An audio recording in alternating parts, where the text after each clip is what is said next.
The hip-hop writer is a creator, composing understanding words of cultured brilliance, powering a rebalance of the elements equally.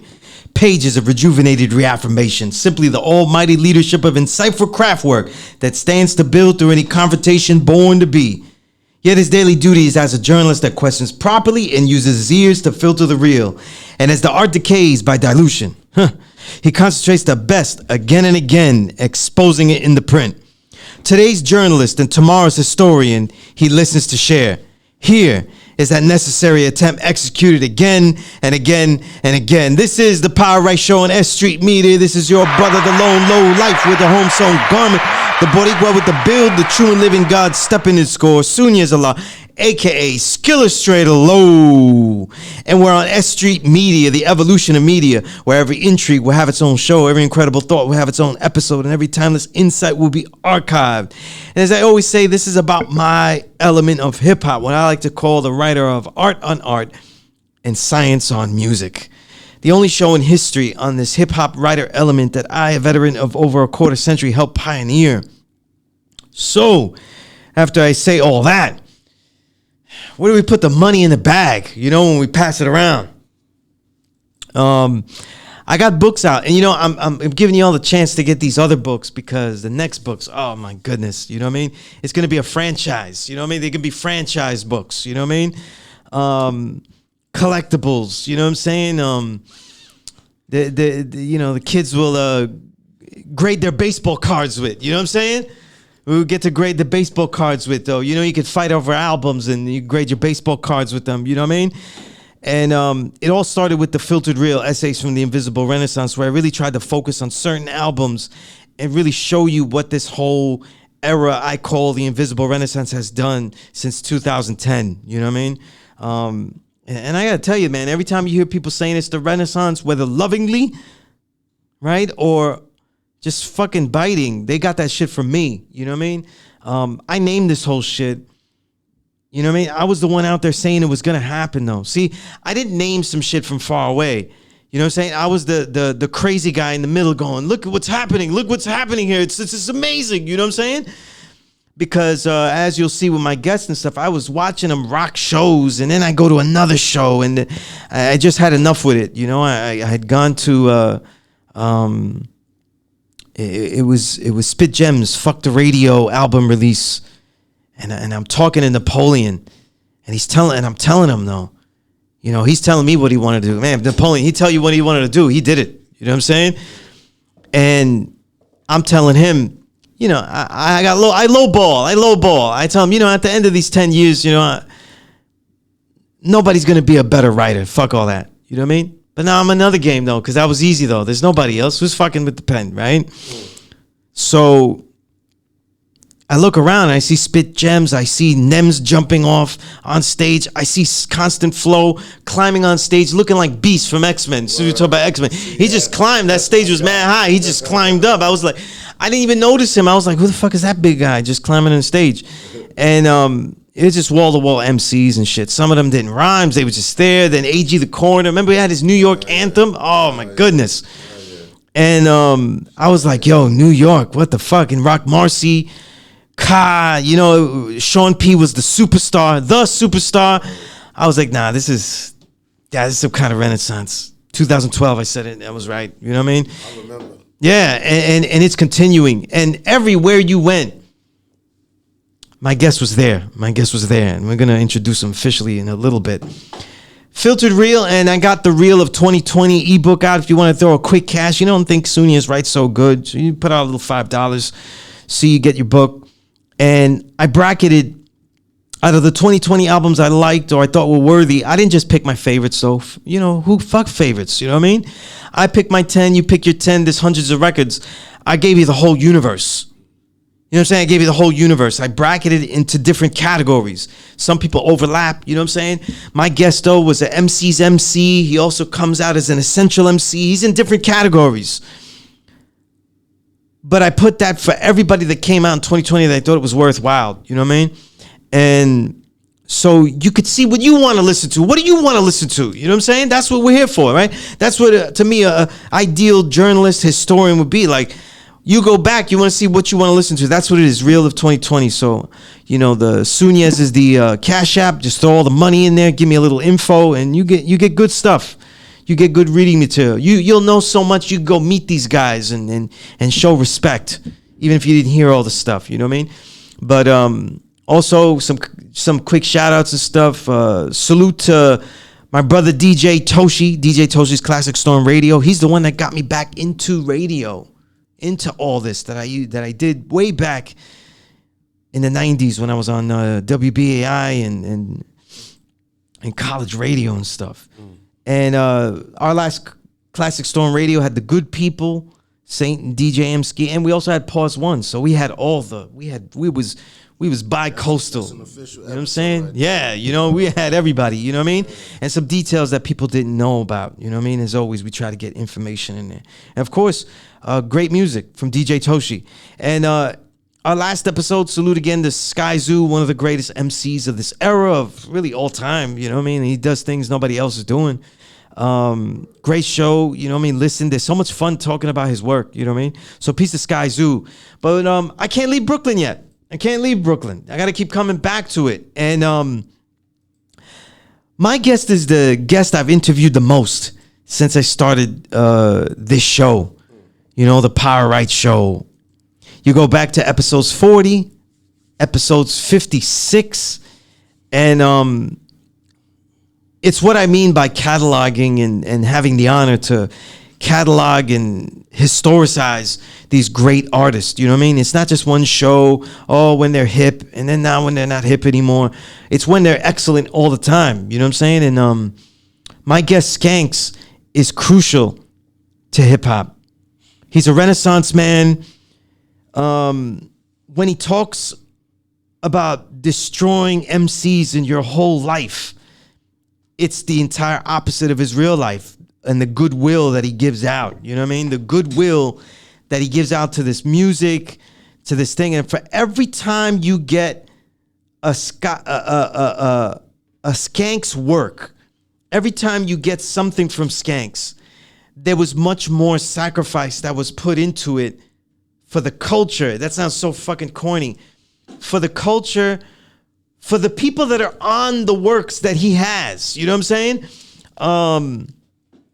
He really is a martyr, like he says, you know what I mean? And he defines it on one of his tracks, you know what I mean? We'll get up to that when we get up to it.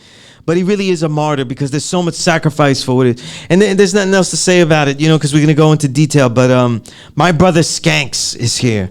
Thanks for having me. You know what I mean? The incredible Skanks. Oh, man. As usual, man.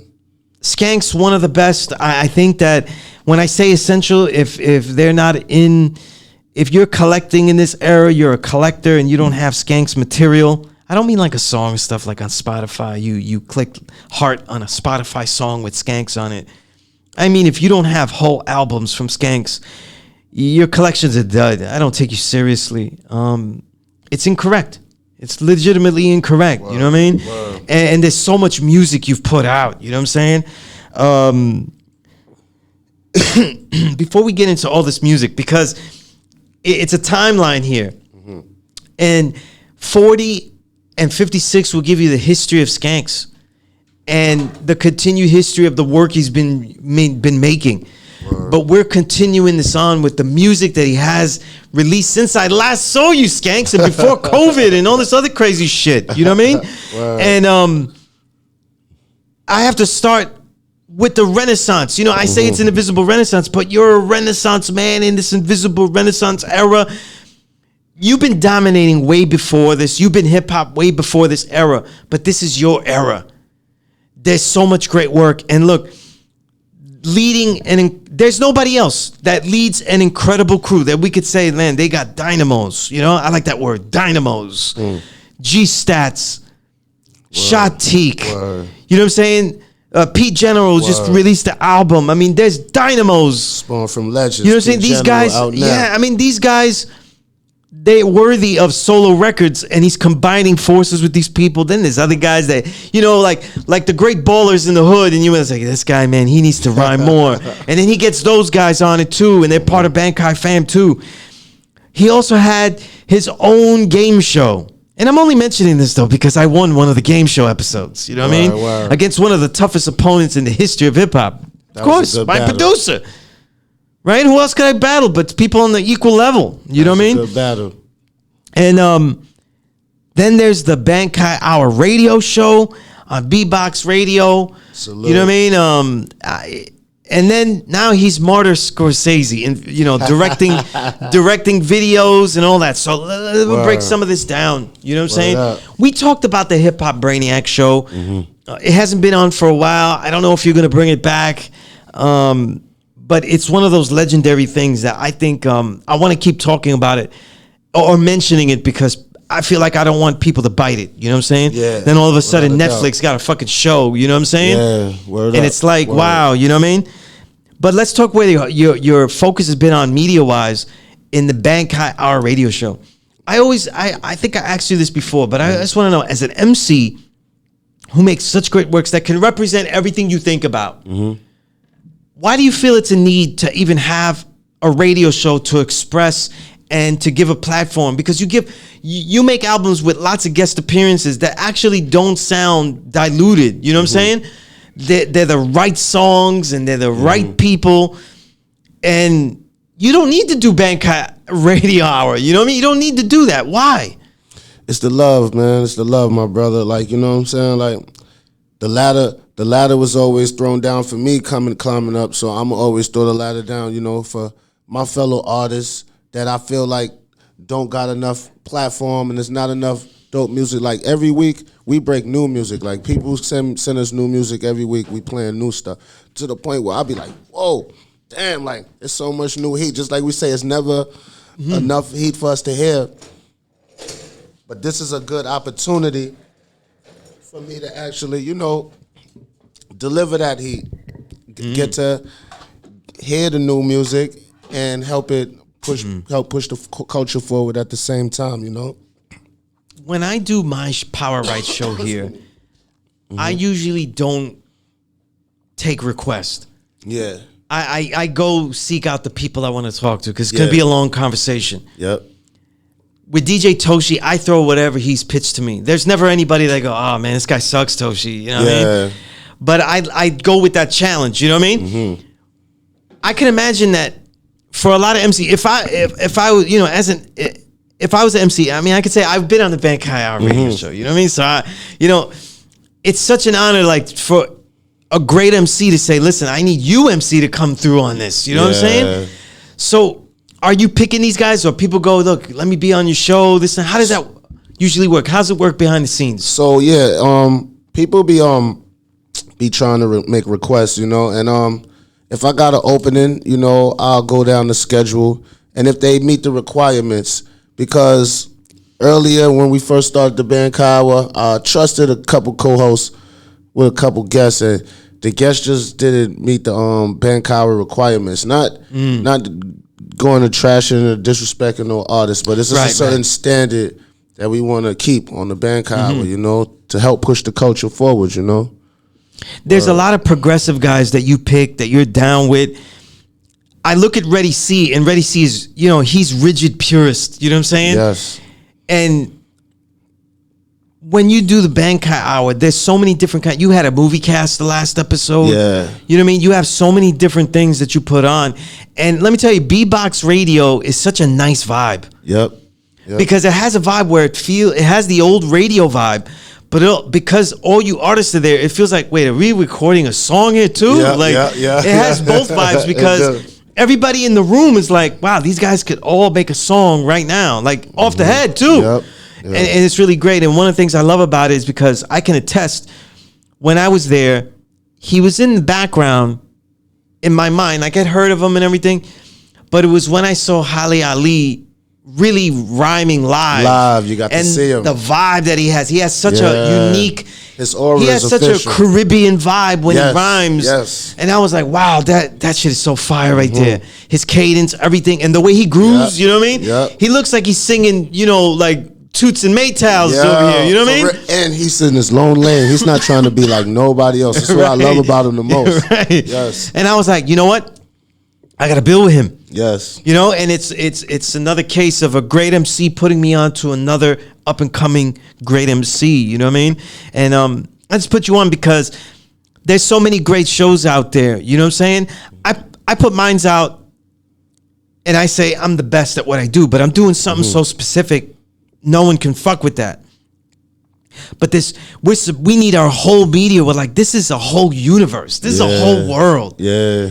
And there's so many ideas. There's so many different things that you ask people that only an MC that lives it could really ask that. Mm-hmm. You know, and I say that you're the last MC that really knows the industry and this independent artist life. Yeah, it's two different worlds. You know, completely like real long histories in both sides of the coin.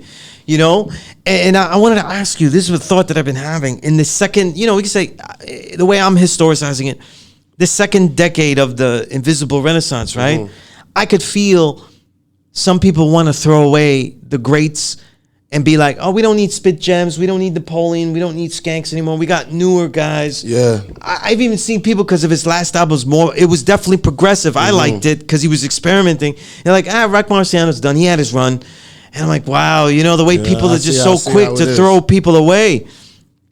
They call it the cancel generation. Yeah. It's different, but do you see like an industrializing of this underground? I feel that. I feel like there's some type of industrializing of this underground. I agree 100%. You know? And you know, like you know, I was going mad hard with the radio show, you know, like before COVID and all that. And like one of the things I could say COVID did is made me get hungrier to want to release more music, you know what I'm saying? And it's like I seen exactly what you're saying about how they trying to industrialize the game. And I feel like it's my duty to go even harder, not just, you know, as far as with media and bringing content and pushing, you know, for the culture, but actually stepping back in the field, you know what I'm saying? And you know how they say you could talk it or you could walk it. So I still got these gifts. I got to utilize them while I still got them. And, you know, get my point across in as many ways as possible and smash as many trash MCs that's not representing the culture properly as possible. Indeed. And set a standard, you know what I mean? And set a standard. You know, and doing this radio show, and then now you're directing videos and stuff. Yeah. What led you to say, you know what, I'm just going to direct these videos here? Or I can direct videos. Yeah, man. It just falls upon, like, you know, we don't limit our challenges. We challenge our limits, you know what I'm saying? So we push forward no matter what, and we see how, you know, we take it to the furthest level. Just like, you know, the God math stay elevating, stay coming up with different ideas, bringing, and that's a brother that motivates me, you know what I'm saying? It's brothers like that. A brother like Rusty Jukes, stay working hard. Like, you know, nobody can't say that this man don't work hard, this man don't take care of his family with his trait, his musical skills, you know? And that means a lot to me right there. You know? Absolutely. That's inspiration to always motivation to keep pushing forward, man. Absolutely. That's why I do this film stuff. I hear that. You know what I mean? And you know, I was going to ask you because the last frontier is Skanks to make his own beats. And yo, you know what's so crazy about that? This is crazy. So I've been talking to different producers, and my big brother's a producer. And I've been actually looking into different beat machines, and I've been looking up because that's my next mission. Once I finish, and I'm actually doing a movie right now, and I'll be reaching out to y'all for some cameos in the movie. Oh, that's ridiculous. So, you know, I tell you, I wasn't wrong. I said the Renaissance man. This is getting abnormal here. This is crazy. Once you know what I mean? That movie gonna come out, and then, you know, we just gonna keep elevating, man. It's no limit, man. It's no limit. You know, did the COVID actually give you a chance? Because, you know, you're one of the few MCs that I would say absolutely ended up with more time because of COVID. Because you are a performer's performer. Yes. You know, like when I think of the greatest performers of this Renaissance, these new guys that blew up since the 2010s, I think of Frank Knight. Yep. I think of Skanks.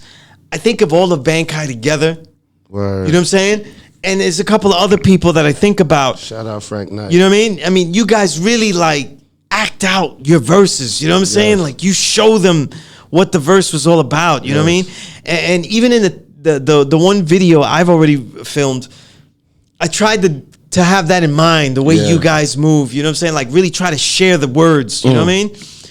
And that certainly I would say was a motivating factor, right? To get into all these new hustles without the itch of recording, you know, performing live. Word. You know what I mean? And you haven't lost a beat because we just saw clips of you performing live, just, you know, celebrating the white man's birthday. You know what I mean? Word. You know? Shout out Wavy to God, man. I just came through the show love. Next thing you know, he like, yo, you remember your verse off that joint? You want to do it? Of course I do, man. Stay ready, so I never have to get ready, man. I tell you, Wavy the God is something else. I got to talk about him more when we get up to your album. But I want to go chronologically just for the sake of things. And the last record that I didn't get to talk to you about was New Word Order. Ooh. You know what I'm saying? And this was a record where a lot of things, you know what I mean? A lot of things was happening. And you had asked me to be on that album. And I just messed up. Because I was like, man, do I record it? Do I just throw it at him? I'm not sure what he wants. When? Or are we gonna go to the studio? So I didn't do anything, and I still ended up on it in the intro. I was about to add that, but the jewel of that is he still made the album, even though you know we never got to connect. You know, it was some jewels that we dropped from the last interview we did. That's right. That's right. That's right. It was perfect for how the album needed to start. You set it off right.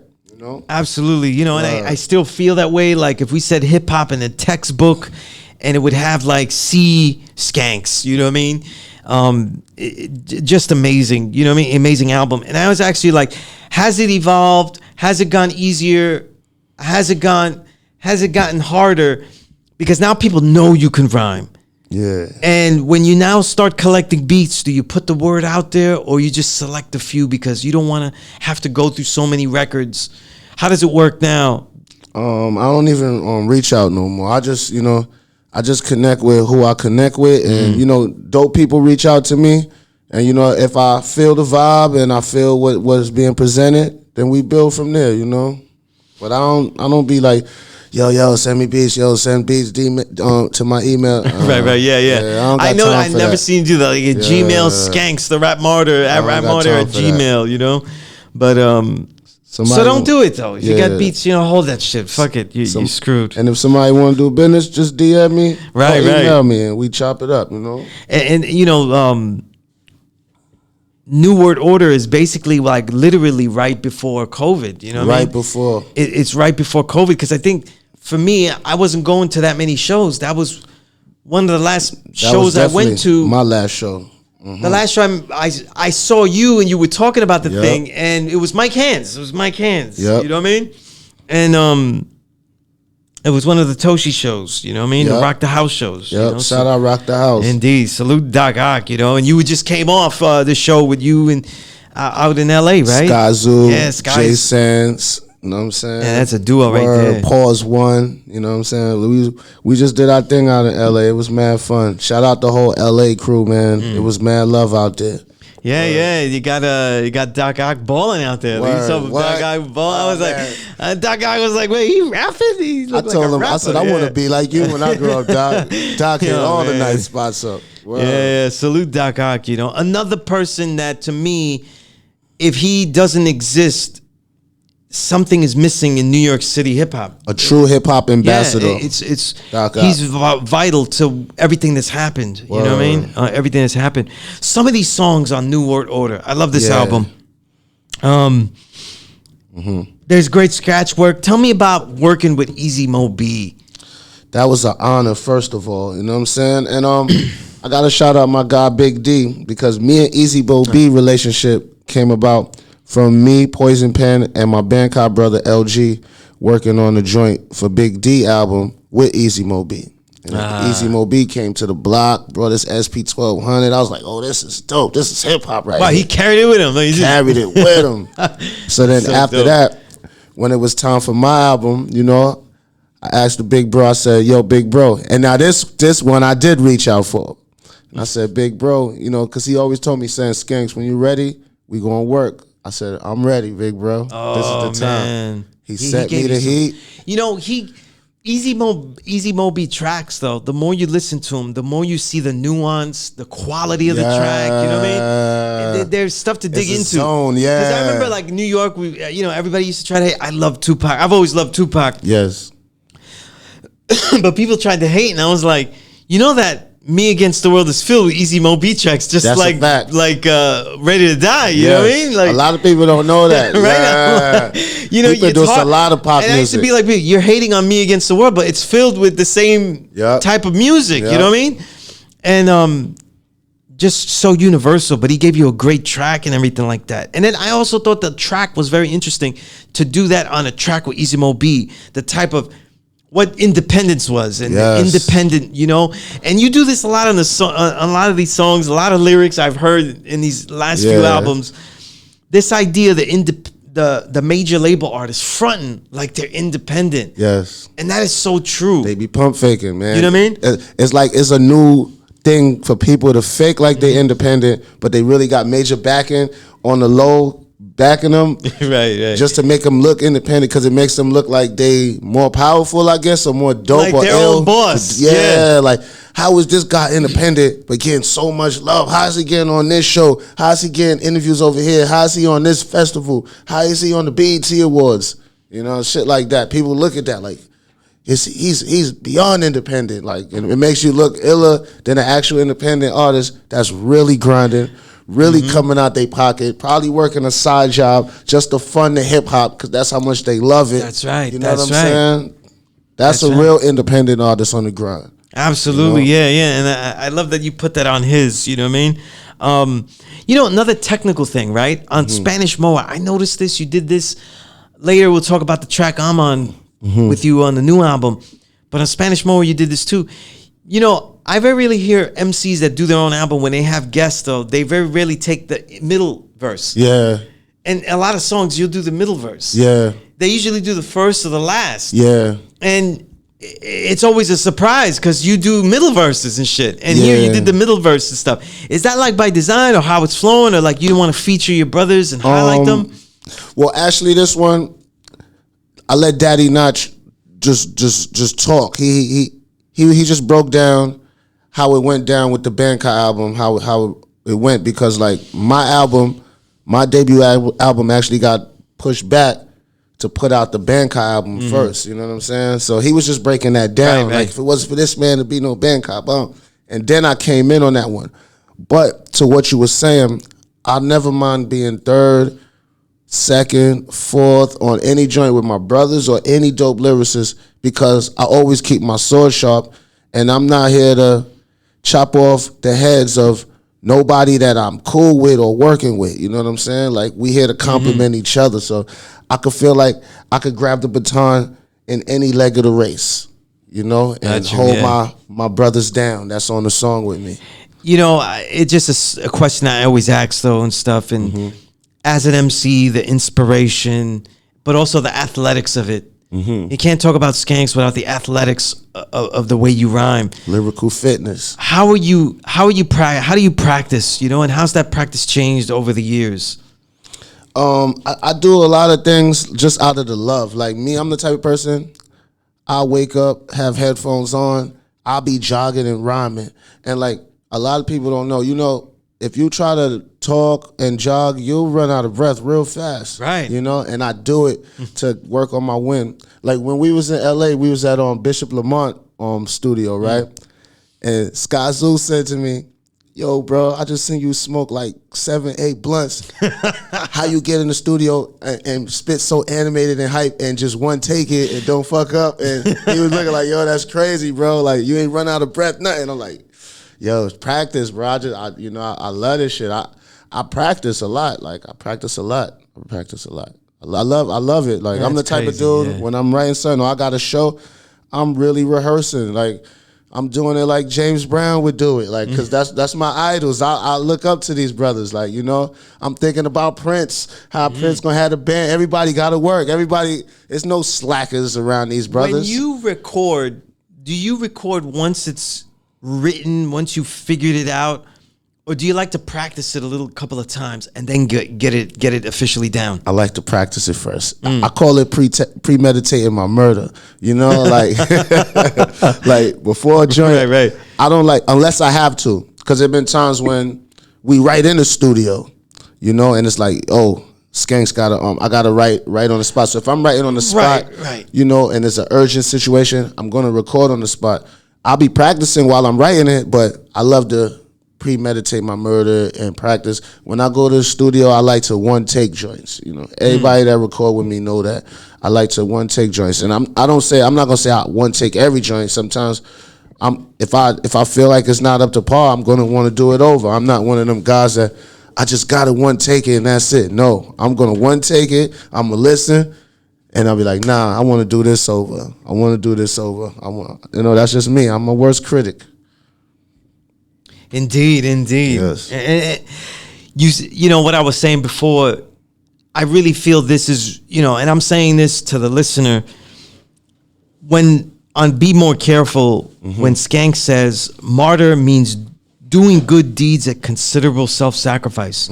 There's no true definition to me of you, and I'm just saying that right now. You know what I'm saying? Brother. There's so many things that you do for other people. You know, the type of journalist that I am, I'm embedded in this shit. You know what I'm saying? Yeah. I actually make my own shit. You know what I'm saying? I create. I write my own things. That's a fact. So I'm in these ciphers embedded, you know what I'm saying? But I'm also a fly on the wall, you know what I'm saying? I do the knowledge to a lot of shit, you know what I mean? Yeah. And even when you're not there, I could see the people that you're helping. And I'm just letting that be known, because just, you know, just seeing the way when people are doing good and you say, look, come on this song with me, it's a way of saying to them also, you're good enough, and it makes them work harder too. Word. You know what I mean? You know, and people don't really get that. You know what I'm saying? And then it's just great lines. Man with the golden tongue. That's one of my favorite song titles. Baseball on the beat. You know? And by the way, Greasy was so funny on this song. It's so funny the way he comes in. But he said, niggas front. This is where you said, this is where I was asking, niggas fronting like they indie, but be having majors backing them. I laugh at them for fronting like they be drug trafficking. And if you got rap, then got rich off slinging bricks, why would you rap again? It's the truth, you know man. what I mean? I really feel that way. Like, and you know what's funny? It's like, because the truth is, I'll be honest to you, you know this, to the listener, there's no fucking snitching here. yeah. But there are guys making music that did get money off this, and they probably should have stayed doing that. Yep. Because they came back and aren't as good. Yep. And then what their raps sound like, it actually sounds to me like a criminal that is just dying to confess the crime. Yeah. You know what I'm saying? And right? That's that's the way it comes off. I call it dry snitching on wax. Yeah, you know? And you know, remember the Perfection MF Doom, man, because the rap snitch conditions. Oh, man, rap snitch conditions, that has classic. been one of the most signifying, most important choruses Go ever. to the You know court what I and mean? be your own star Rap witness. snitches telling all their business. What? You know what I mean? Can't go wrong with that. And, you know, I like to personally rap it the way Mos Def rapped it. You know, Yeah. rap snitching telling all their business. You know, I like Go to do it like court that. and But be your own star witness. but it's really true though, and in Marzo, and I wanted to ask you, Skanks, right? Because I write about music, and I'm writing to the listener, so that they could collect what they truly love, so they could have appreciation for what they love, and then sometimes to depreciate. You know, you like that shit, but it's really not that good. Let me tell you why. You know what I mean? Break it down. And I have had to have, you know, I've been doing this since the 90s, going to places since 95. So what I mean is that by that is like, I've been independent journalism since 95. So when I say I interviewed somebody, when I was at magazines, you go to the boardroom Yeah. You know, you go to the record label boardroom and Same you wait thing. for them. You might have a Yep. turn and shit. Yep. But I was doing my independent shit at the same time. So, and this shit, mind you, this is before I knew how to fucking fight. I didn't know Kung Fu. If somebody was in Brownsville, I go to Brownsville by myself. To get this. Or convince one guy to go with me so we could take a picture. You know what I'm saying? So all these neighborhoods people talk about, I went to the neighborhood to see how they live, to get a better story. And that's real right there. You know what I'm saying? So I was going to South Bronx. You know what I mean? I was going down there. You know what I'm saying? I was going there. You know what I mean? I'm not saying I'm a fucking killer. I'm saying that I went to these places to see the way our people lived, you know, and that's what I wanted to do. Real journalism. Yeah, a real journalism. But it becomes so difficult to say, like, it has to be on me to figure out who's real. And I just throw it at you, like, how would a listener know, like, what's real? Because then there ends up people being, and we know this is true too, that I would have to write about, that they are talented, they make music, but they're not real. And this is also a difficulty. You know what I'm saying? I feel like it's hard now because there's no standards. Like, you know, when we came up back in the days, it was standards we had to live by. You know, anybody couldn't just come through the trenches and be like, I'm dope, I'm an MC. Oh yeah, prove it. My homie right here gets busy, he says you not dope. Prove it. That's it. That's how it went down. Right. And you could do that even to somebody that was big on the block for other shit, for criminal. If they got into this hip hop talk, you could challenge them on that level. You know?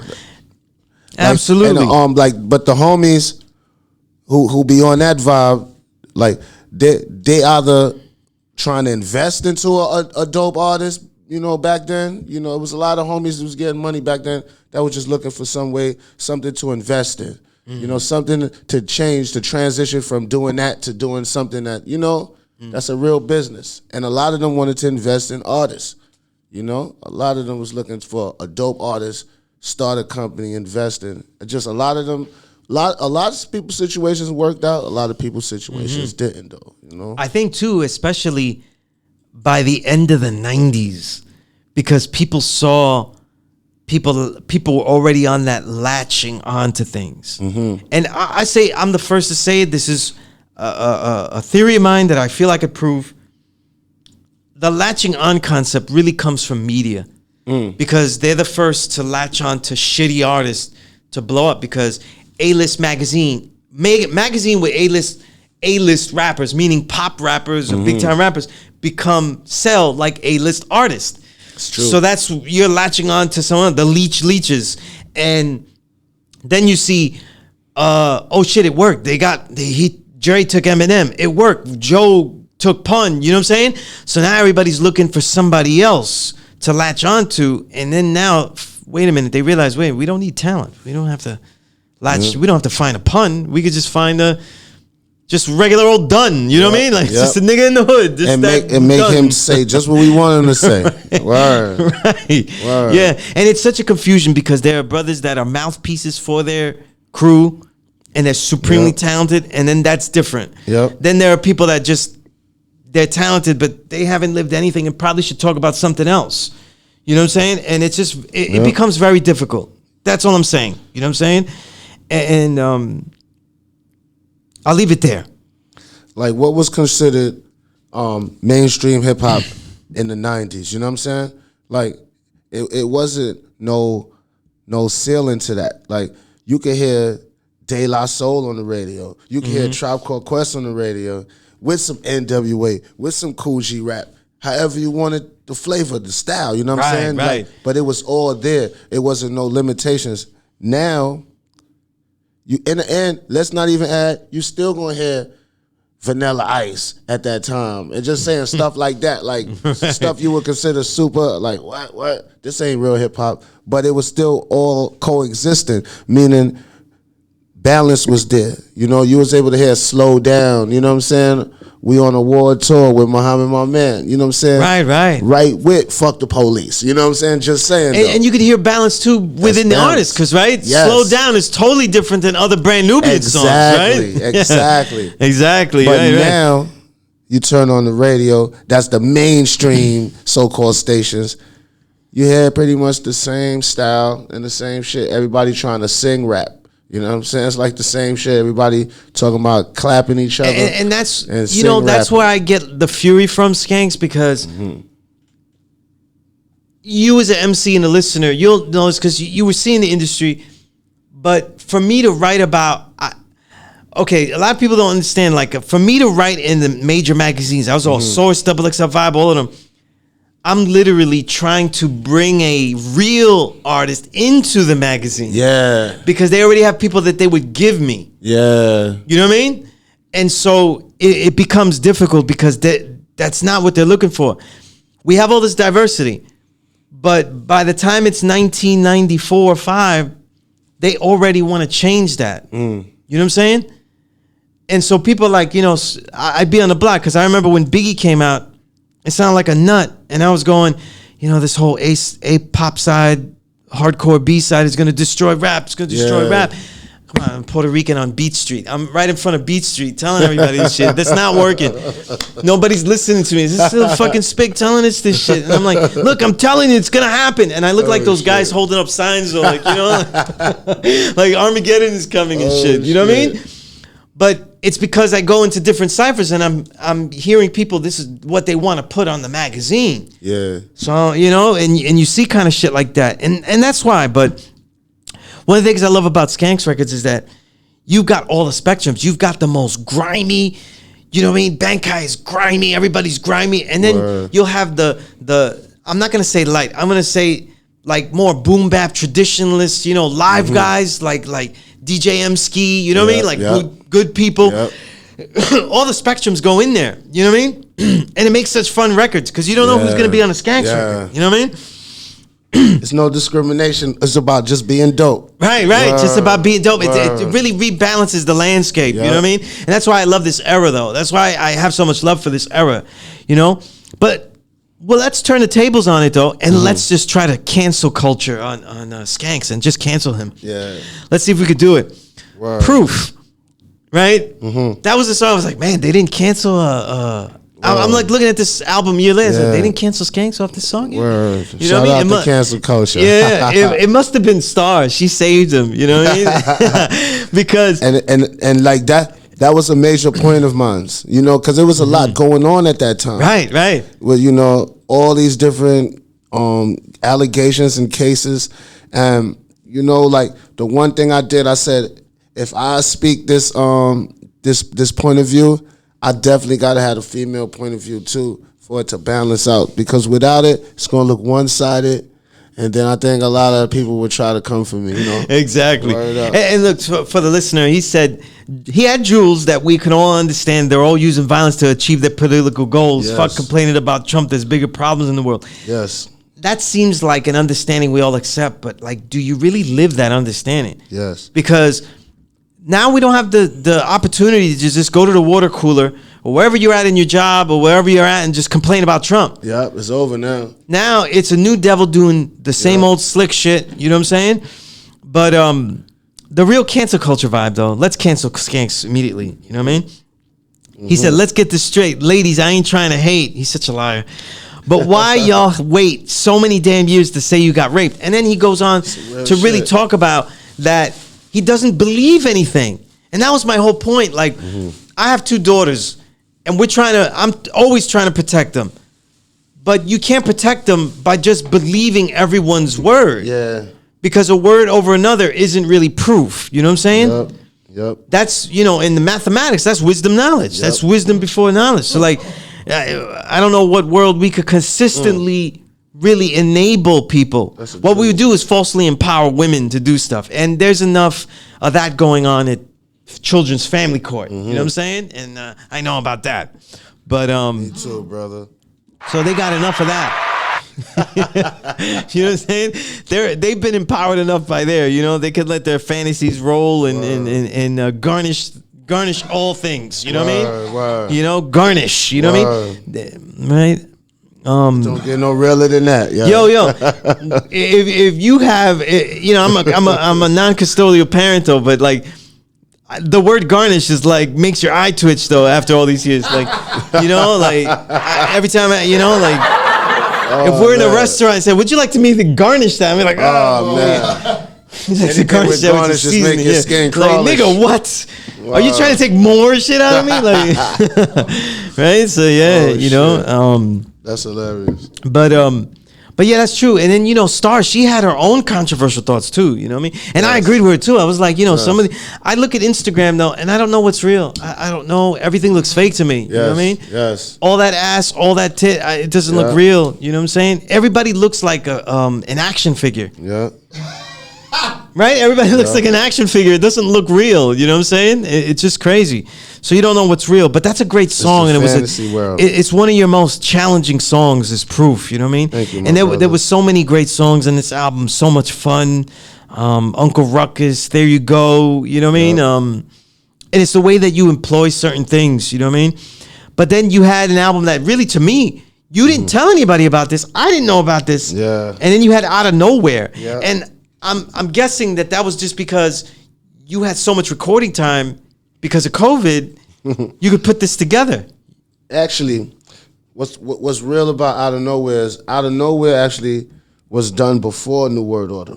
Oh. You know, shout out Last Composer from Toronto. He produced every track. But it just so happened, he always was sending me beats. So I just be cooking them up, you know, like as I'm going to the studio. If I feel a vibe, I'm going to write to it when I'm doing all my different writing assignments. So as I'm listening, I'm like, hold up, man. I got almost a whole album right here already. So then we just went right into. Let me pause you there. When you said writing assignments, what are those writing assignments? What do you mean by writing assignments? It's whatever I got to do. So it's like the different projects I work on. I got a map of everything. I write everything down. Different projects. Then it's like different features. Somebody called me in. You know what I'm saying? Oh, I got this much. Whatever we negotiate, I got to knock. That's an assignment. Put on the wall. I keep a list and I knock them out one by one. And I would imagine that includes even the Bankai Hour radio show because you're giving real questions. You gave me real questions, like detailed questions. You know what I mean? Yep. And that falls under it too. Like it's just a time I just build on, you know, what the questions I'm gonna ask, you know. And you know, we were saying, and I gotta put this out there. There's a lot of radio out there that's still learning. They got love, but they're still learning how to be journalists. So I'm not on that dart shit. But one of the only people that I ever met that really wrote down questions and formatted a show on this underground level was my producer who I'm working with here, Math. You know what I mean? Shout out Math. Word. The Math shows that he was producing, and that he continues to produce, like Van der Lauer. He had whole charts, right? When he first interviewed me for the Van der Lauer, it was a whole chart. You know what I mean? So when he had me on the show, I was like, you know, I don't need that. I'm good. I have my own. You know what I mean? I'll be okay because we come from the same school. You know what I mean? Like we do the whole thing. You know, and that's real radio. That's real radio journalism. You know what I mean? That's how you do it. But I just had to ask because said radio writing assignments and stuff. Yeah. But I just wanted to put this out there. You know what I mean? And put on the level of MCing that people have love for you, Skanks. I interviewed Doc Ock for one of the Classic Storm radio shows with Toshi. Yeah. You know, and I asked Doc, who are the who are the MCs that you know you always look forward to listening to in this era? You know, because he knows my whole Invisible era, Invisible Renaissance, Dark Ages shtick. Yeah. And and he said Starvin' B and Skanks. Wow. You know, because I'm honored to be on that. Yeah, and he said every time they release something, everything is great. And I cannot argue with that. There are other progressive artists that they have to have some fails because they're progressive. They're experimenting with things that are very difficult. You know what I'm saying? Yeah. So their percentages are going to be different. Skanks and Starvin' B albums have zero flaws. There's no skippables. Everything is great. I was like, wow. You know what I mean? And two essential MCs, you know what I mean? And also two of the great performers, you know what I mean? I saw Starvin' B perform up in the Bronx. Yeah. What's the studio in the Bronx? With another great show. Oh, yeah, that's my people's, man. Gorilla Grooves. Gorilla Grooves, you know what I mean? And the whole studio is a real nest for this whole Invisible era. A lot of great music has been recorded in there, you know what I'm saying? That's a fact. Matter of fact, a couple songs off of New World Order was recorded in there. Ah, indeed. Yep. If we talk about the Bronx, you have to talk about that whole Gorilla Grooves, that whole studio. they're crucial too. You know what I mean? Just like in Queens, you always talk about what's the studio there? Goblin. Goblin. You know what I mean? You talk about Goblin, especially in the early to mid 2000s, 2010s. You know what I mean? And the peaks of Sean Price. That alone. You know what I'm saying? That alone. But I just wanted to point that out though, because this is the kind of canon that you're in. You know, the kind of legacy that you're in. You know what I mean? And you say things like I won't make music forever, but I make forever music. Yeah. These are songs that you can go back to. They're just so much fun to listen to. The real battle bars. And I notice here, I always jot them down. This is one theme. I'll bring it out. It's on the new album too, but because it's a lot on this album, this idea of trust is a big deal with you. Mm-hmm. You know what I'm saying? And then who's fake? And my whole thing, I'm always saying never respect fake. We don't respect fake. And the trust issues is difficult. You've been doing this so long, though. How do you continue to hone in on what to trust, who to trust, and how to trust? Because listen, the better you get, the more notoriety you get, the more everybody knows that Skanks is the illest. We have these shows and everybody's out there. How do you keep doing this? How do you keep having that eagle eye? You know what I mean? It's just martyr culture, man. Just learning from my mistakes and experiences, and learning how to be a good judge of character. It's like it's no other way. Like everybody gets that clean slate. You know what I'm saying? Like coming in, it's just up to that person to show their true colors. And we take it from there. Like like it's been a lot of people, that I helped, came up with, try to break bread with, whatever you want to call it, and. They did things that was like, whoa, but I don't hold no grudges. I don't hold nothing against them. I just keep it moving when things like that happen. They just stay in their own side of the block now. Yeah. To me, giving them too much energy to be angry and all that makes me take away from what I got to do. So that's why you get songs like those where I address the issue. Right. Get it off my chest, in a hyperbolic chamber, and keep it moving. Right. My favorite song on the album was "Flying Omoplata," right? Oh yeah, that's. You said if your inner circle don't inspire you, it ain't a circle, it's a cage. I'm from where children hear shots and don't get to running because they too busy arguing about what kind of gun it was. Word. You know what I mean? By the way, I say it and it doesn't rhyme right.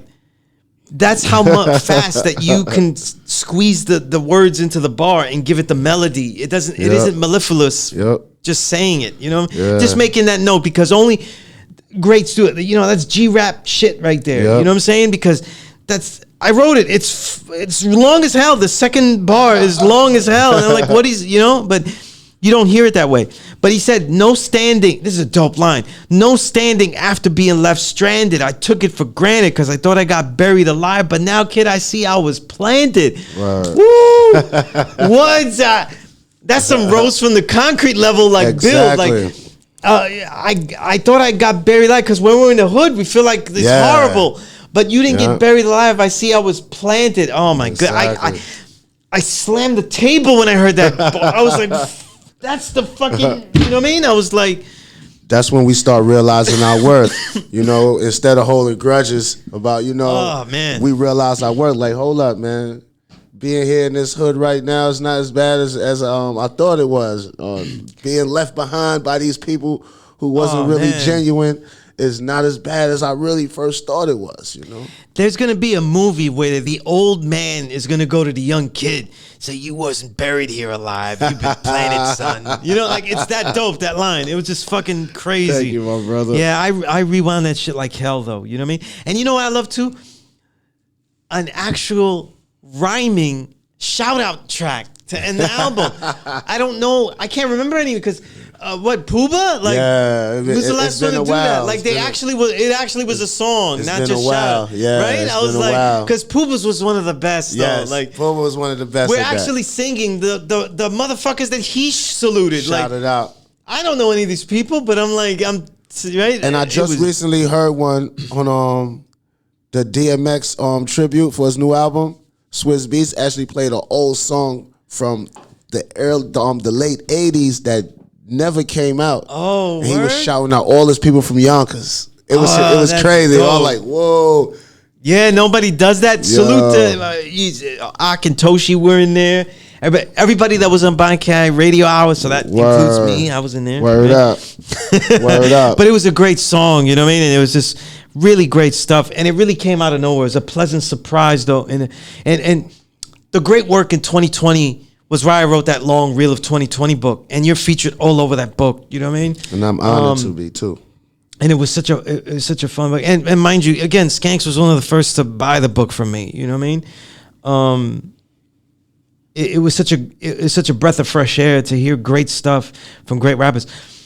Before we get into the new album, I just wanted some words about, Anarchy Records, the Sons of Anarchy mixtape, which was loaded with people, including yourself. Yes. Tell me about Anarchy Records and all of that. Yeah, Anarchy Records, that's my label. And I actually started that label before Bankai, but I took a break to break Bankai with the Shinigami Records in France. And then, once Bankai got established, I came back with my label. And I had artists already developing, ready to go. There's a lot of talent on this, you know what I mean? A lot of talent on this. I just want to put that all of this is on the Skanks, the Rap Martyr, .bandcamp, and, he had the lead single, Tim's, and that was dope. You know what I mean? Shout out Trey 8. Indeed. There's a lot of talent on this thing, you know what I mean? And I just want to make quick mention of that because, again, the Renaissance stuff, labels, everything, your hand is in everything. And it's not, every time, see, the thing is, every time I ask you about this stuff, I don't, I don't see the cha-ching, that's never the first thing that gets spoken about in this stuff. It's just about, this is a better way to get this greatness out, these works out. And again, more ladders to the other people, you know what I'm saying? More ladders to the people, that are just as good and are below. They just need below, And let's get to this new album. There's so much to say. I got to tell you, right? I got books coming out. I got another book coming out before the end of the year, at least one more. And it's going to be crucial. You're all over the book, obviously. And I got to tell you, it's real. Nobody's fucking with me. Because nobody is going to end up releasing a book, doing a podcast, and being on songs with Skanks, on a song with Skyzoo, Napoleon the Legend, or part of the Leftovers. You can't go wrong. I'm even part of a fucking group. You can't Niggas go wrong. not fucking with me. You know what I'm saying? That's legendary shit right there. Nobody's done that. You know what I'm saying? Nobody's done that, though. And then I'm going to have a video soon. That'll be out, too. You know what I'm saying? It's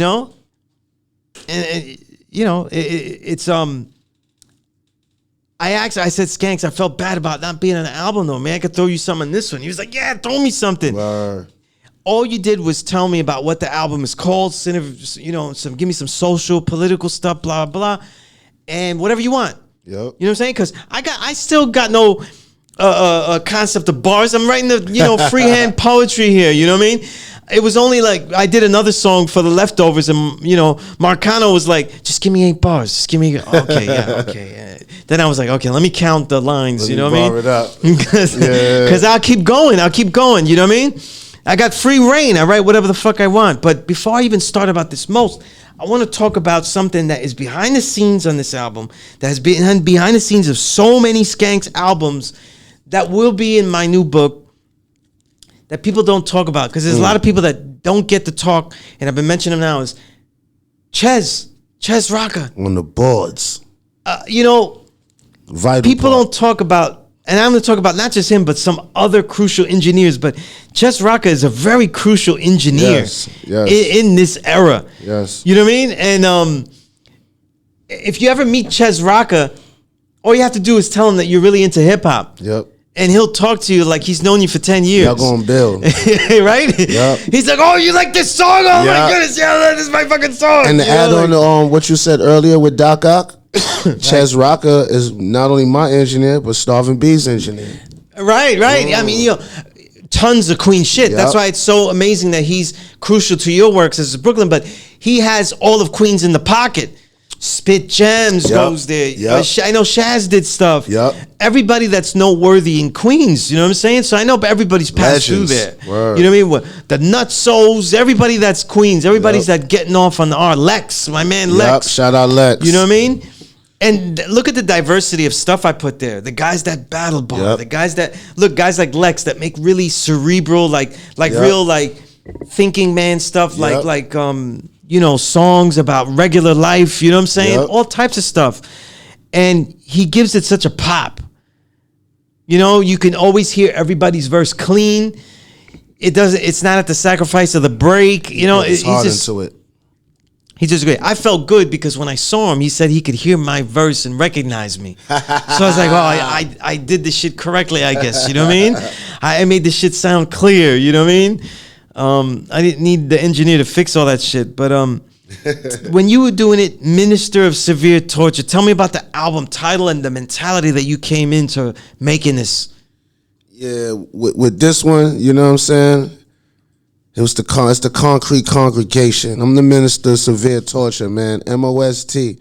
Now, you know, most, you know what I'm saying, but Minister of Severe Torture, man, it's off with the heads, man. Nobody listened when they didn't take heed when I tried to preach the New World Order. So now I'm the Minister of Severe Torture. Yeah, you didn't take heed to the warning, so now comes the slaughter. You have such a way of making a great battle bar song in so little time.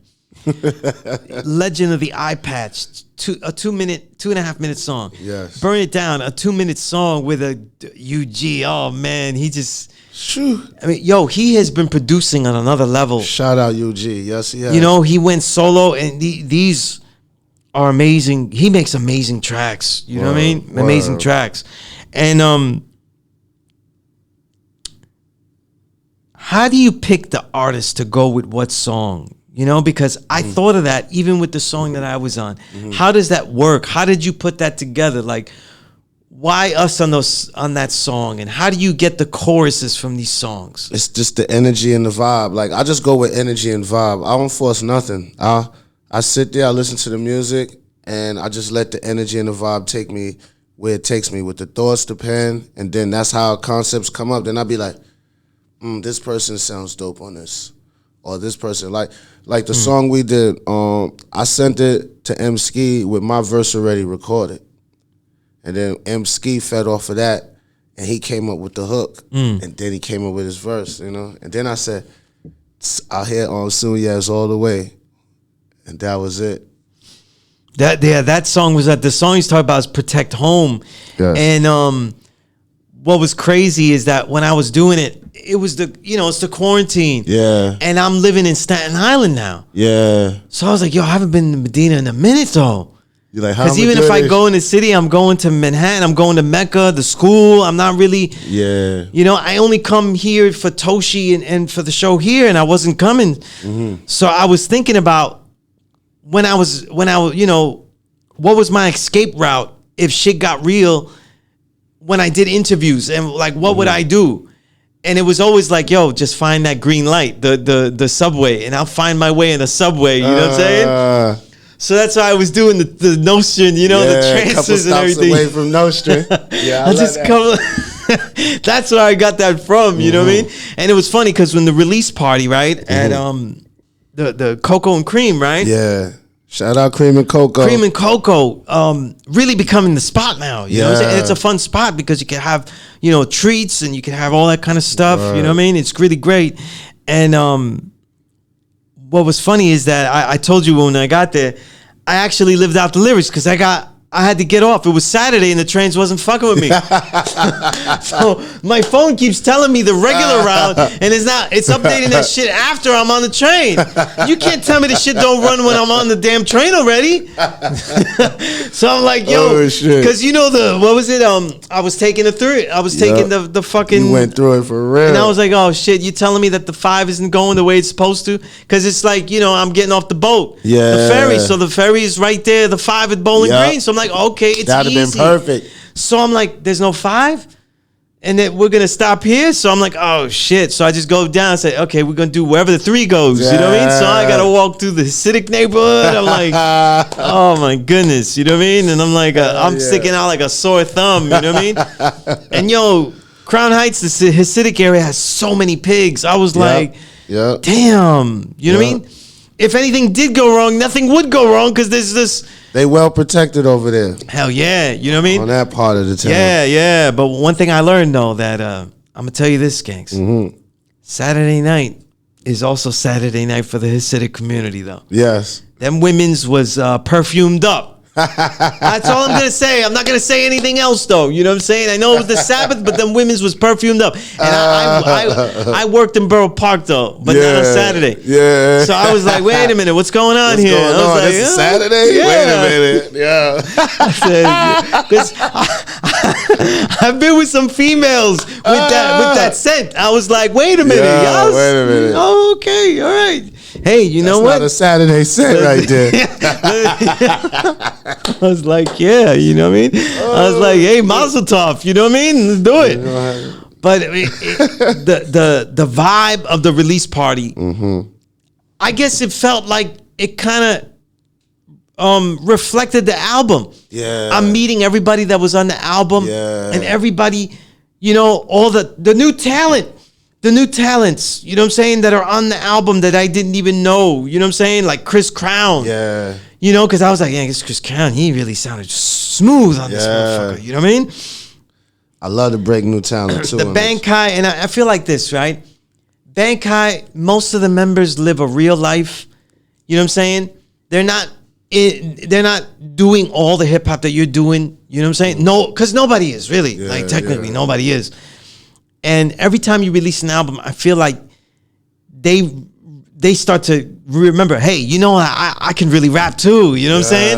And it kind of reminds them. It brings that hunger back. Right. Yeah. You know, it's just motivation. We motivate each other. Because you guys sound so good. Shatik sounds so good on the mic. G Stats, I wish I could have his voice though when I scold my kids. You know what I mean? That way I don't have to yell. I can just say, you got to clean your room now. You know what I mean? He don't even got it yet. Pick up them toys, you know, like, ooh. My kids will do anything. They'll do anything I say, you know? it's one of the great voices of all time. Like, it's up there with the Sadat X's, all that kind of shit. It's just a classical voice. Yeah, you know what he I mean? got a unique, ill voice, man. And the way you've picked beats and stuff and all that kind of stuff and just great stuff. Since we're talking about the beats, Wavy the God. Word. The last beat that he gave you was I Don't Care. Yeah. And that's a lot unlike a lot of beats he gives people. Yes. You know what I mean? I agree. Most of the people he's working with is in the ciphers that he's with, like Eddie Kane and the Walkers, Salute the Walkers and all those brothers. Word. They get a lot of grooves. Yeah. And he gave you something else. And I was like, wow, okay, you got that in the tank too. You know what I'm saying? Because I love when I love the way you rock samples and the way you answer a sample. You know how because you say wild shit when for some reason if somebody throws a sample like I don't care, then you start answering some wild shit on it. I'm like, it makes me have a conversation with the beat now. Those are like recipe for a Skanks fun song. That's the main reason why I picked that I Don't Care, because it was something different from Wavy. I wanted to do something different, push it in a different direction. Yeah. But you also chose, I'm going to say, a classical Wavy the God, because I know it sounds weird because Wavy the God is like, he's burgeoning in this era, 2020 on, right?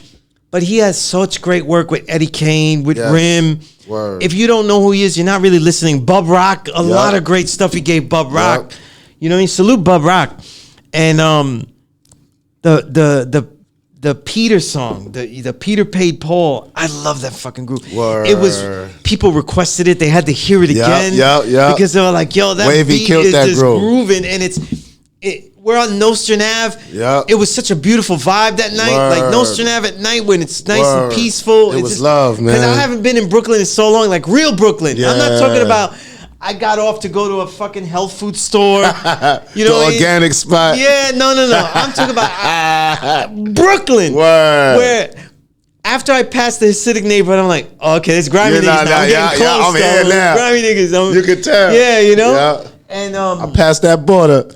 it's funny because with Brooklyn, it's like sometimes even the beats, they fill the air differently, you know? It's a different Brooklyn. It's just a beautiful place, you know what I mean? And you guys, especially you Skanks, like you personify Nostrand, you know what I'm saying? Like when we say Nostrand, like it's got to be in that tourist book, like this is also the place where Skanks is from, you know what I mean? Like it really is, and like to hear that Peter paid Paul just grooving out there, and you guys performing it though. Yeah, that was beautiful. And man, you went through the whole thing. I couldn't even stay the whole night though. You went through the whole thing. You know what I mean?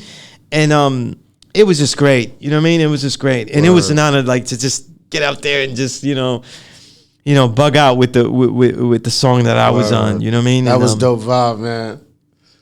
That was dope. Absolutely. Vibe. And I had to put something in there that was one of my favorite lines I ever wrote though. I just say it right here for listening.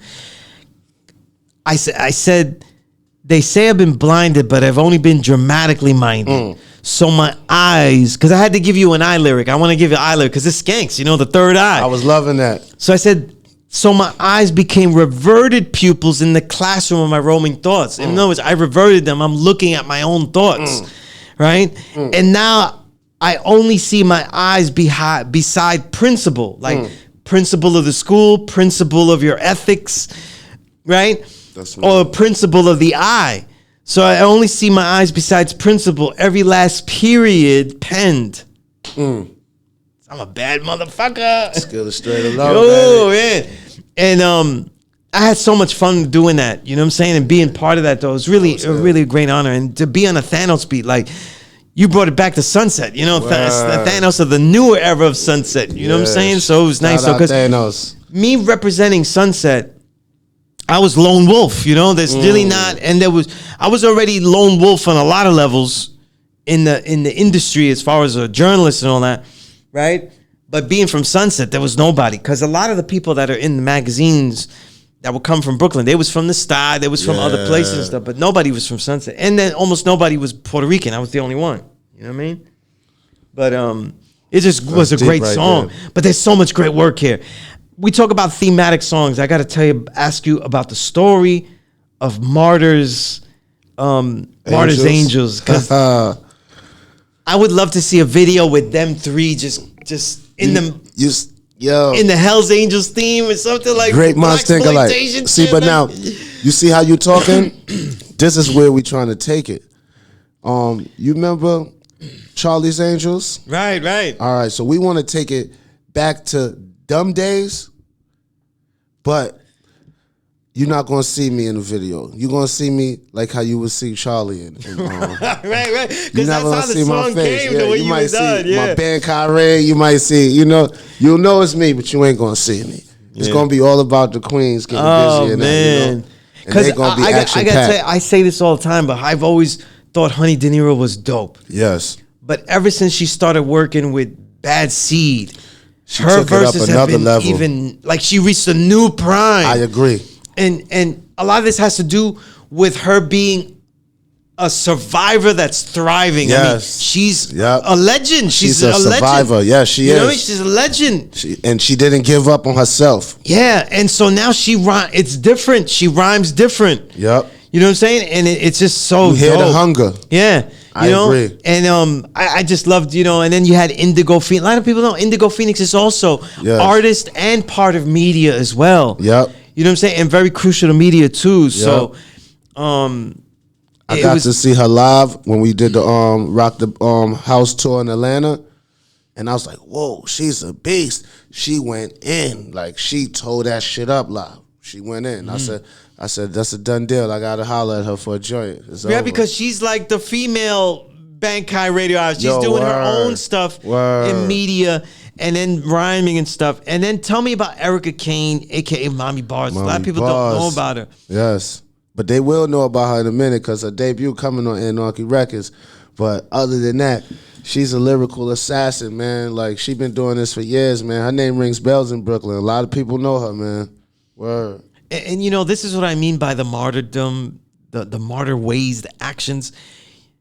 You got a Nick Wiz beat. You could have kept that for yourself. You know what I mean? Word. Shout out the great Nick Wiz. That was a nice beat. And he was like, nah, the ladies need to have this. And it's just a great theme. I love the whole thing. I love the whole thing. It just came off really great. You know what I'm saying? And this, you know what? I felt like there was a lot of performances that were elevated. I think too about Joe Pesci on Born in America. Ooh, he killed that. Because I never hear Joe Pesci. I love to hear Joe. I would like to hear Joe Pesci talk about issues and deeper things. He took it there on that one. And he sounded good. He sounded great. You know what I'm saying? Also, too, really stood out because the features are crucial here. Ren Thomas. Yeah, shout out You know what I'm Ren. saying? Lyrical assassin. Yeah, you know what I'm saying? And he had some nice, clever rhymes in there. You know what I'm saying?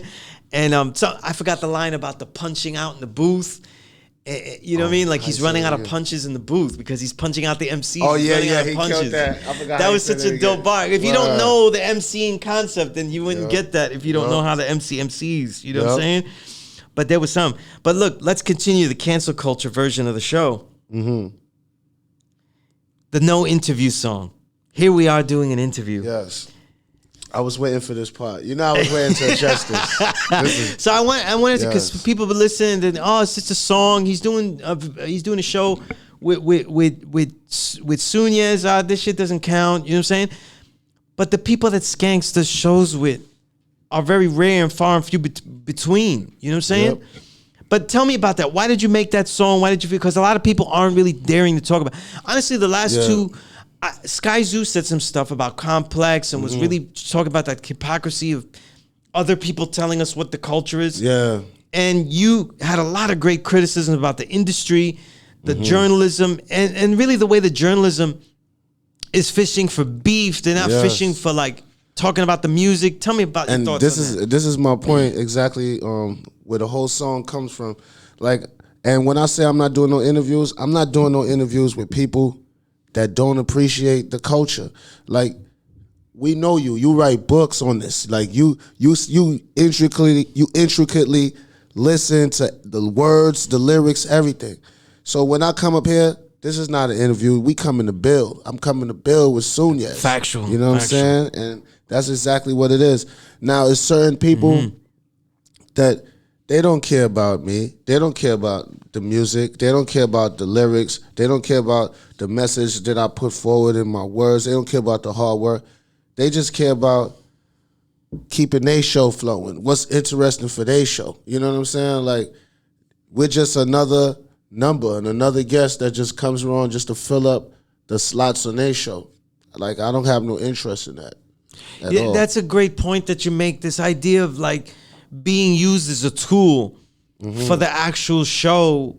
And, you know, and it happens to, because MCs become known, then you just want to have, oh, look, we have Skanks. We can say that we have like, you know, I have to put like Complex. They do a best verses. There's no way Little Baby has a better verse than Rome Streets. You know what I'm saying? So they're utilizing Rome Streets. You know what I'm saying? And it's great that people that don't know read that, oh, Rome Streets has a great verse. Fucking duh to us. But, you know, the point being is that you're using him as a tool and slave because there's no way that he's behind any of those guys that they put above. It doesn't make any sense. That's just the truth of the matter, you know? And they quote too, and I was like, this is embarrassing. I'm reading. That's what I'm saying. They set they standards now on these publications, and then at the end of the day, a novice fan is going to read that and think that he is really lyrically better than Rome Streets without doing the research to see that Rome Streets will really lyrically behead him. It's just window dressing. You know what I'm saying? And they do it to themselves, because I was like reading, it's like they're quoting lines from other rappers there, and I'm like, yo, that's really like a trash bar. You know, like come on. Like, how did you, doing that article, it must have been embarrassing. Like, I don't know how, I've never understood it. I've seen it my whole career. I've seen people tell me, I've seen people tell me, what, you're the one that gave that 5 mics? Damn, man, why'd you do it? And so, no, I really, and I've seen it, I said, I really believe it was 5 mics. And I was like, you know, it's like, and you know, some people like ugly girls, you know what I'm saying? Like, that's what it is, right? You know, oh shit. It is, you know, it is what it is. But I'm glad that you made that kind of song, because any type of song that's anti-journalism, media and stuff, I relish these songs. You know what I mean? And that's the campaign right now, though. It's no interviews for all y'all perpetrators, all y'all starving for stories, all y'all looking for controversy, all y'all looking to turn people against each other. If you're not pure, you're not about the culture. And if you don't know about me by now, you definitely don't deserve an interview. I'll say this, right? Word. Last point that I'll bring out about this. Some of the guys that I've been covering all these years finally get covered, and they either use them as a tool, like the Versus thing, or when they interview them, all you learn from them is about beef that they have with West Side Gun or Conway or something like that. And it's like, the people that are real fans of West Side Gun and Conway, dope. They're our eras. They're in our field, without a doubt. But they got to get a bigger forum, which is great. Salute to those brothers because they make dope music. You know what I mean? All you can do with that music is bench press and get and fuck people up. Salute, because that's dope. I love that shit. Right? Word. That's all you can do with the music and do it. You know what I mean? Word. What type of person is really gonna go get an album from that other MC if all he knows is that he has beef with a guy that I already like? Yeah. They're not going to get it. They're not going to support that. They're not going to support it, so you didn't help them. You didn't help them. You just helped your forum. Yep. Oh, look, this guy actually has beef with Conway. Yep. So you're doing a Conway show with another nigga. Because now if Conway say, yo, fuck this dude, man, whatever, that's what the fans going to do. And I think that's whack, you know what I mean? But listen, when I was in a certain big magazine in the mid-2000s, I got in trouble for bringing back a story that didn't answer a particular beef they wanted me to ask about. I said, fuck it. And I only talked about music with the guy. That's crazy. And they didn't use the story. That's crazy. Now, at that time, though, I was an editor, so I was getting paid to edit, not to freelance write. So, it was my job. I could just get somebody else to do the bullshit story. And, when I get mad, I was you fucking write that, and I'm not doing it. But that's what it is. That's what they want. And, like, people are doing independent media like that. Yeah. They're doing it with that, like that. And to me, it's whack. You know what I mean? But just great lines.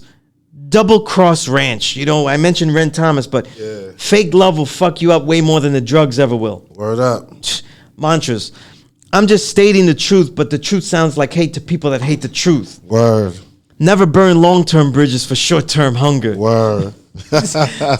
These are mantras, though. I'm telling you, I'm giving you mantras. Jewels, like, as much as people just think I'm just beheading rappers, I'm giving jewels within, and you gotta peep the jewels. It's such good stuff, you know what I mean? And I love that line, the way you put it into a real time, like in Born in America.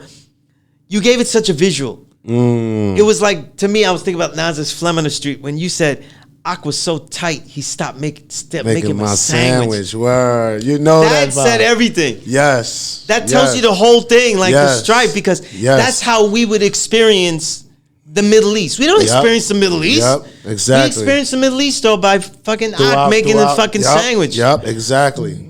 Going to get a lighter, going to get some fucking some fruit or fucking juice. That's our second hand to that. Right. Exactly. But they're the ones that come from that shit. Exactly. You know what I'm saying?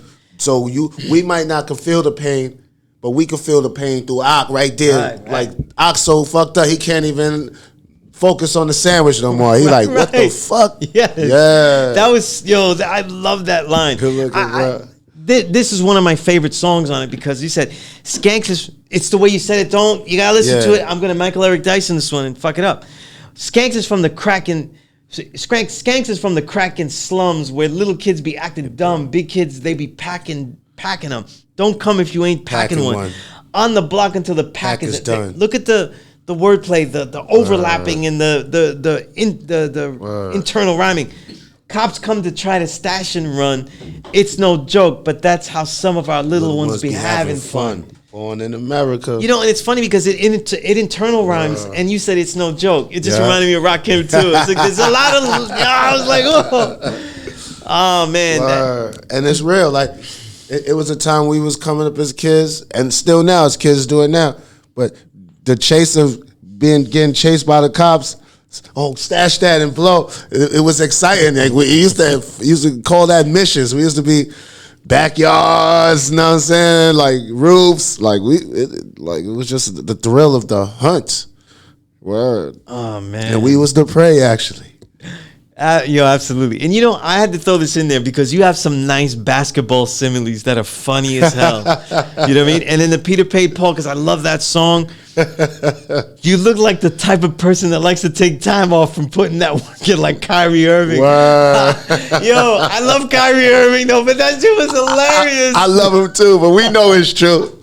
My man Kyrie gonna take time off for the team to be at his sister's birthday party. You know what I'm saying? Shit like that. Yo, Kyrie be saying some shit that we get it. Real He's getting too. conscious, you know? Yeah. Like, and that's dope. But he forgets though that we're working people. Like we have to do work to survive. Exactly. Like every day we don't get a day off. And he's like, nah, I'm not gonna play ball today. It's just a ball. It's just a ball game. And I'm making millions, but I'm not gonna play ball today. But everybody's listening to you because you play that ball. Yes. So if you want to look at it a different way, playing basketball is buying you the forum that you get to speak out. So it's more than that too. Exactly. Like, but that was such a funny bar. I laughed out loud when I heard that shit. I was like, yo. It's not to say you don't got skills. You know what makes some of the jokes that you say is that it's so much words. That it sounds like you just stopped and it says, yo, you look like the type of person that likes to take time off from putting work like Kyrie Irving. You know what I mean? Like, I'm going to go to a nigga and say that long ass sentence that fast. Like, yo, nigga, you look like the type of nigga that takes take off time off work like Kyrie Irving.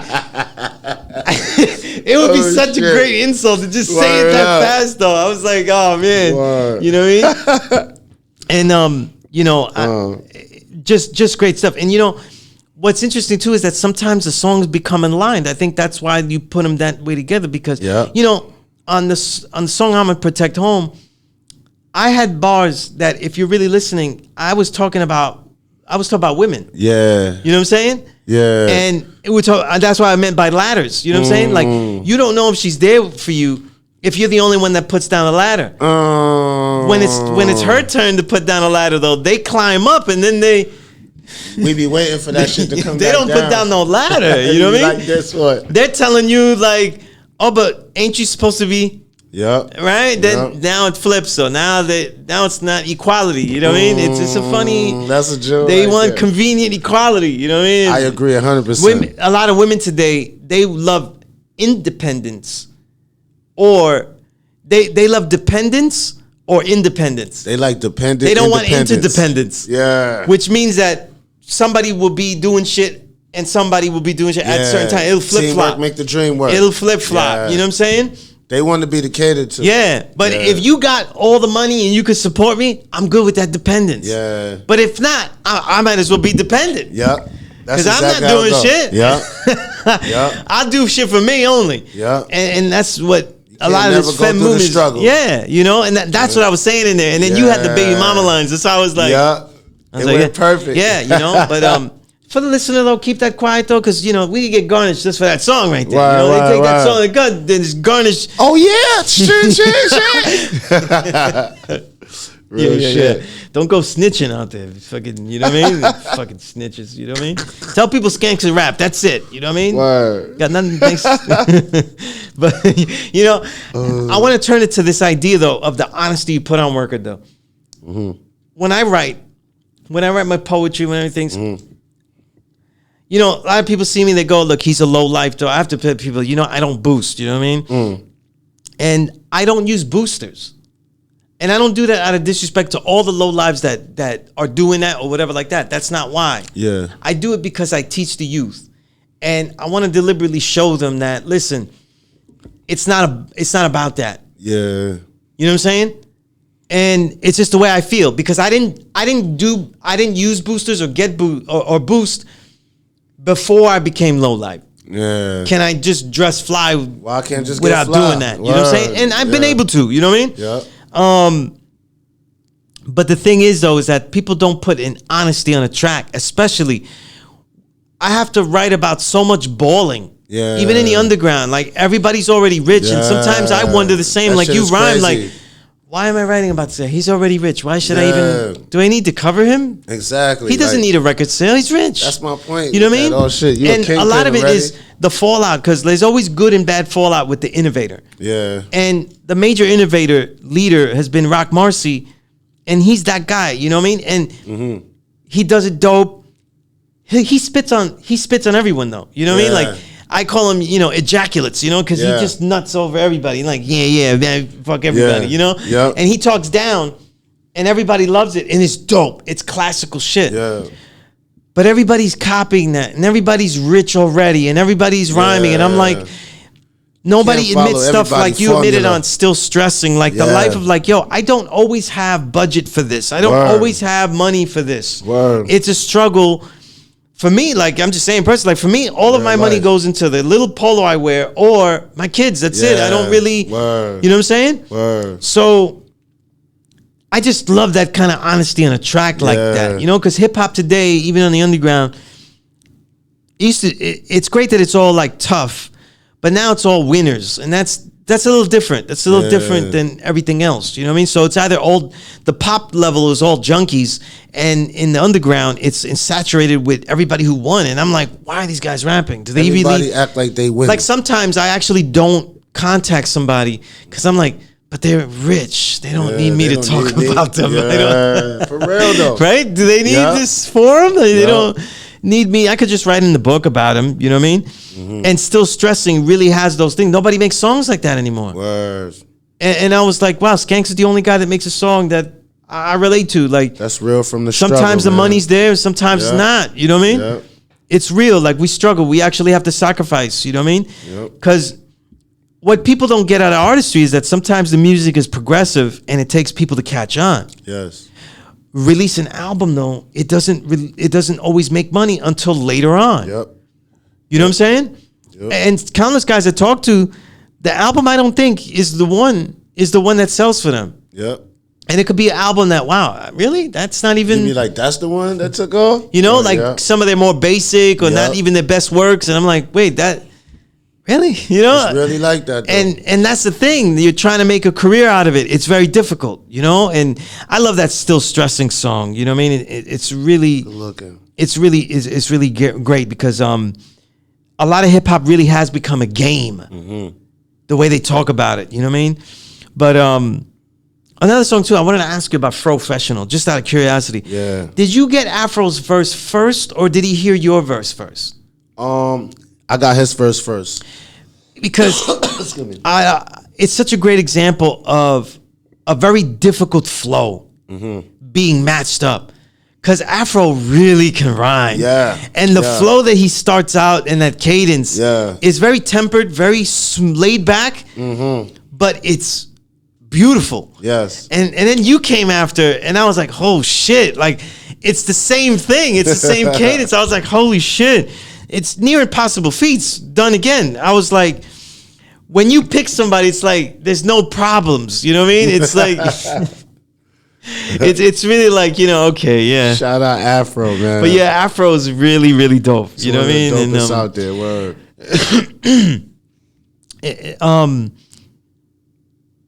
I loved a lot of the honesty. There was a lot of honesty about your relationships. Yes. A lot of honesty about even your children. It's complicated. Yes. You know what I mean? This is all part of being a martyr. And that was the balance of struggling, striving as an artist, because as a journalist, there's been a lot of events I've missed just to, you know, okay, I'm just going to be with my kid. You know what I mean? You know exactly what I'm talking about. And they might just cry. And, you know, like, honestly, my daughter, my youngest is 7, though. Yeah. She cries every time. So when I go out to this show, she's like, yeah, where you going? And I'm like, don't worry about it. I'm going to be back. You know what I mean? I'm going to be back. But they need us. You know what I'm saying? They need us. And they're not used to that. You know what I mean? Agree, 100%. And then as they get older, in their teens and stuff like that, they don't do that anymore. But then they're still worried because they know where we're going out into. Yeah. You know, they know what it's like for us as original people out there. You know what I'm saying? But I love that idea too, because it was about having more than one child and the balance of treating them and stuff like that. Because I have 2 daughters, and I'm always trying to show them both that I care about them. Because one of them is going to be 20, the other's going to be 8. So it's just such a wide you got spectrum. a gap. You know what I mean?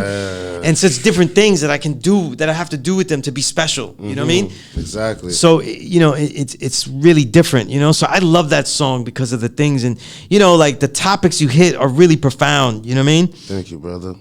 It's really great. And again, I talked about the trust issues. You know what I Yes. mean? They want the perks, but don't want to help to put in no work for the win. So that was like the serious way of saying the Kyrie diss. You know what I mean?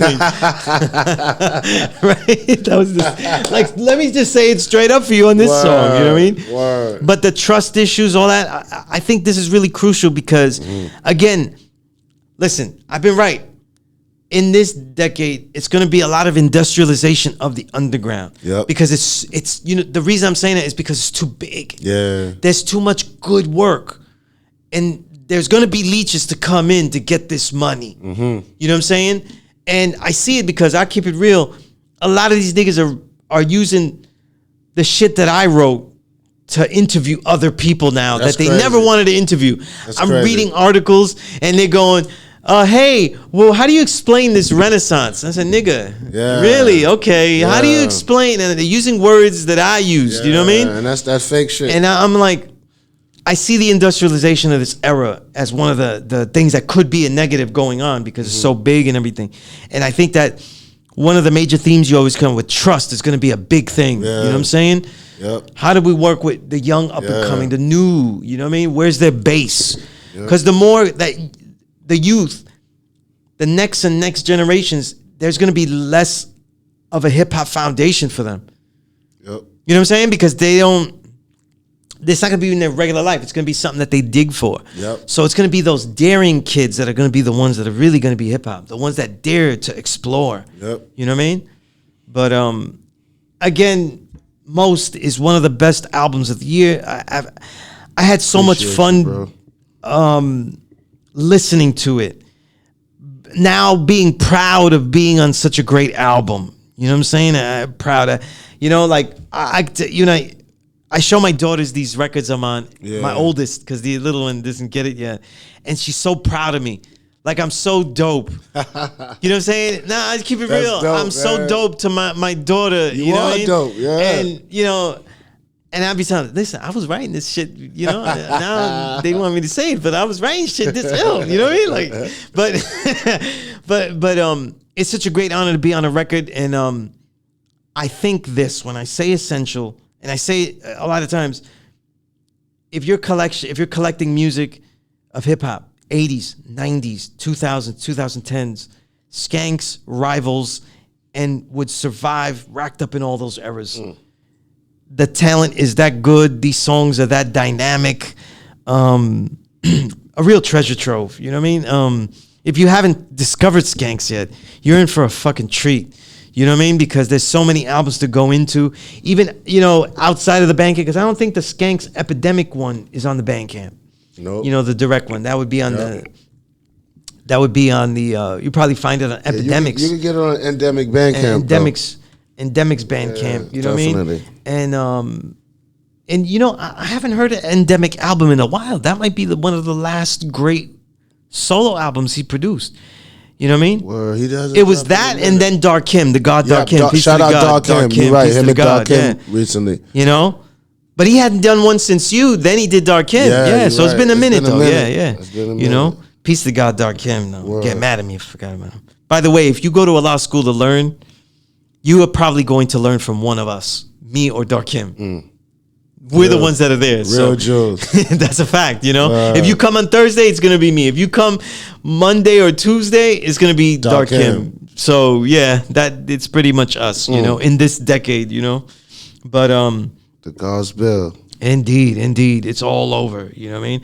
But I want to thank you, Skanks, like I always do, Thank you, my brother. for being a shining light in Medina, in this music, Nostrin, you know what I mean? To still have like the biggest, most rugged family crew that is like together, Bankai fam, you know what I'm saying? And looking forward to the Bankai fam album. Just throwing this out there, I would love to hear with all the songs you guys done together, a Rusty Jukes album would be wonderful. You know what I mean? You and Rusty Jukes, that would be great. Hey, man. Speaking on that, and speaking on UG, look out, man. September, me and Rusty do got something in the works, and UG is producing every track. Oh my goodness. So your dreams came true just now, bro. Because you could already make a mixtape of the songs Yes. you've done together. You know what I'm saying? Right? Rusty So, sent me on something recently with all our joints that's just out there, and it was like 20 something joints. Yo, Rusty Jukes is the guy that if you can't work out, you have no excuses. Play his catalog. Word. Because if you can't Yeah. work out after that, then you are injured. It's something wrong with Or you. you are lazy as fuck. Yeah. You know what I'm saying? Because That's get hype music. yo, I'm telling you, Yes, yes. yeah. He'll make you feel like you can slam something. Yeah, 10 he be times making your you weight. put extra on the bar and just Yeah, fucking your word shit up, up. word Like ego lifting with Rusty Jukes. Brought to you by Rusty Jukes. You know what I mean? Like, but yo, Holy shit. just great work, Skanks. You know what I mean? I love what you're doing with everything, and I want people to know about everything you're doing, not just the great albums and stuff. You know what I mean? Appreciate you, And Almighty. definitely check out the Bankai Radio Hour. It is official. B-Box Radio. Go look that up. Go to Flowfessional. Right? Flowfessional on the IG, and look at all the things that he's given you and the stuff like that. You know what I'm saying? He's giving you a whole culture. Literally. Like, yo, he's giving you the whole culture. Do you want him to fucking dance in your house? You know what I mean? He's doing the whole culture here. You know what I mean? And it's just a real pleasure to continue cataloging, historicizing, documenting the brilliance and the exuberance and the joy of Skanks. Just knowing you as a brother, everything. It's wonderful. It's wonderful. My brother, honored, man. Honored to be here, man. Indeed. Well. You know, so until the next time, there'll be a lot more stories to tell, writings to recite, and records to rewind and reminisce. For my great guest, Skanks, the rap martyr. I'm your host, Sunez Allah, a.k.a. Skillustrated Low. And as always, the Power Right Show is a never respect fake broadcast. Peace. Peace.